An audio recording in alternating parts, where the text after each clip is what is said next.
Hi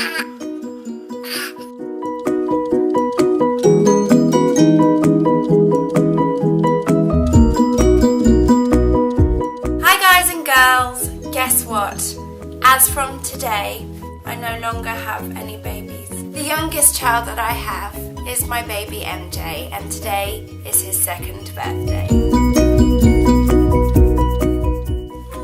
But I wanted to make this video today. It's just a quick video really, because I felt like I really needed to document MJ's arrival here onto planet Earth. I kept a journal online when Lorelei was born. I documented the entire pregnancy and wrote her birth story down there. And my experience of Leo's birth can be found in my book, my little book of memoirs that I wrote back in 2009. The other experience of labour was of course when we lost our little baby Harrison.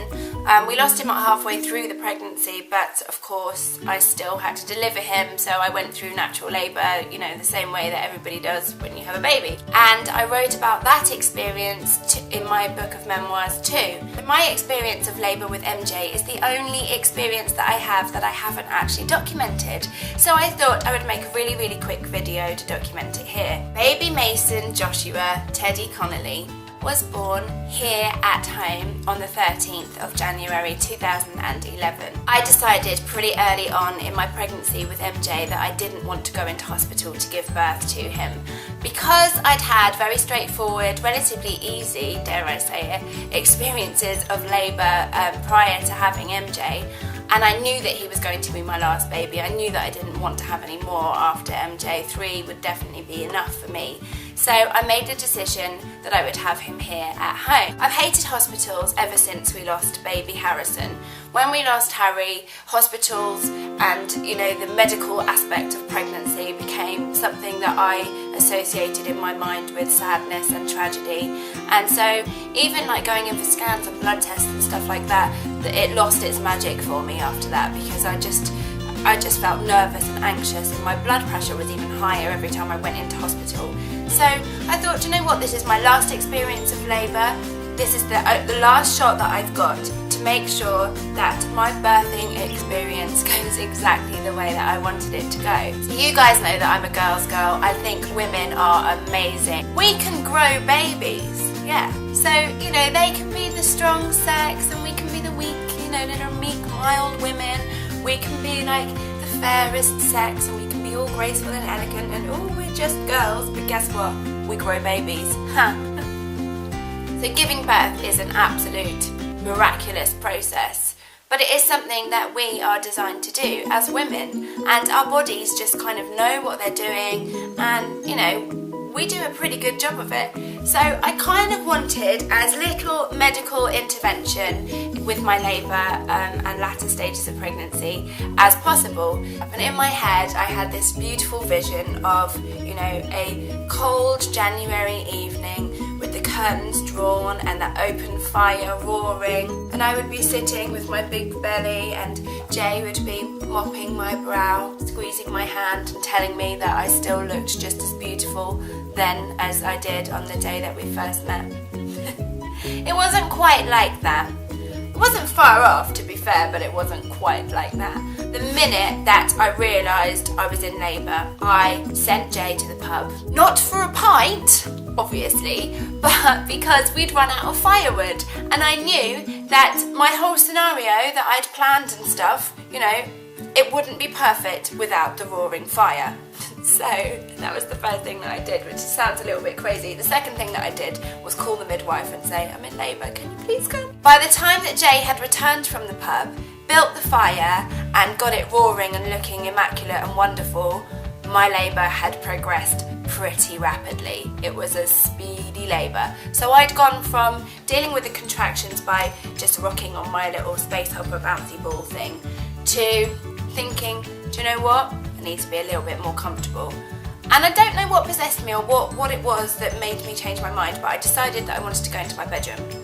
It's really odd, but you know, you can't argue with the mind of a pregnant, you know, about to give birth hormonal woman, because even she doesn't know what she wants. MJ was about a day and a half late, and my mum had been staying with us, watching me like a hawk, waiting for me to pop so that she could snuggle the baby. We had 2 midwives come out, really lovely midwives, and my friend Amber had also come over because she's really, really practical, and I knew that she would help keep me feeling quite normal and grounded and relaxed. So she came and put the kettle on for everybody. We all ended up in my bedroom. We had the telly on. I was sitting on my little ball at the end of the bed. We were chatting and chatting and chatting. We chatted about hair dye. We chatted about makeup, other girly things, soaps, movies, that kind of thing. Jay said that it was like being on the set of Loose Women or something, but it really helped for me. We just sat around drinking tea, talking girly stuff, and every now and again I would have a contraction. And the contractions were, you know, obviously they get stronger and stronger.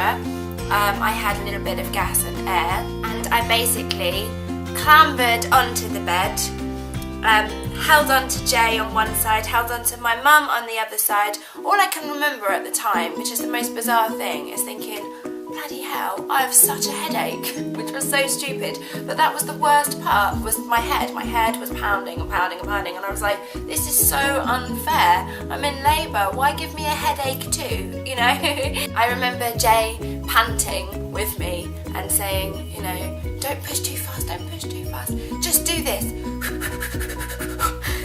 And me thinking, how the hell does he know how to do that? How does he know? He must have read it somewhere or seen it in a movie or something. But he was amazing. The second that MJ was born, he was handed to me, and his body was so tiny and tender, and he had that beautiful, adorable newborn baby smell, and his skin was so soft and silky, and oh my goodness, it makes me want to cry just thinking about it.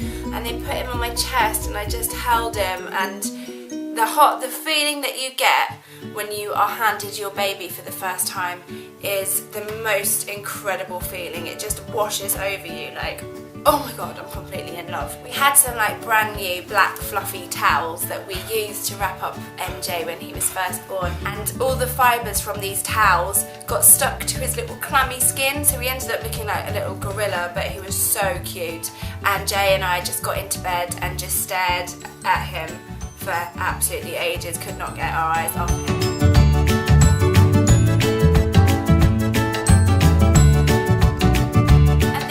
Obviously the other benefits of having your baby at home was that straight after he was born, I went and had a bath, I got into my jammies, had a nice cup of tea in my own house, in my own cups, in my own bed, and it was just lovely. The next morning, because MJ was born in the middle of the night, his big sister and big brother were able to meet him straight away, you know, and it was like the fairies had delivered them the best gift of all, because they were just over the moon when they woke up and saw that there was a new baby in the little crib that had been empty for weeks and weeks, that, you know, while we were waiting for him to come.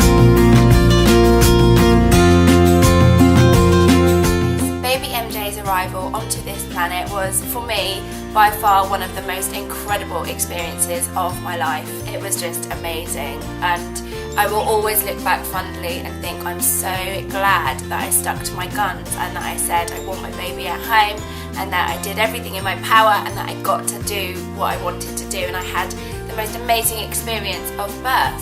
So I would have loved to have spent all afternoon reminiscing and sharing my experience of home birth with you guys.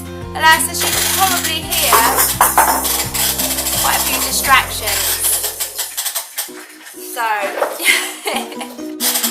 if any of you girlies are currently growing babies or would like to grow a baby in the future and have contemplated the idea of having your baby at home, then I would definitely recommend it. Obviously it's not going to be for everybody, and you know, you have to have a relatively straightforward, smooth pregnancy and that kind of thing, and you know, it doesn't happen all the time. But if it's something that you're sort of interested in, do look into it, talk to your doctor or your midwife or whatever, and do some research and see what you think, because it could be that it would be a wonderful experience for you guys too. Once again, massive happy birthday to my beautiful little man. Take care guys, thanks for watching.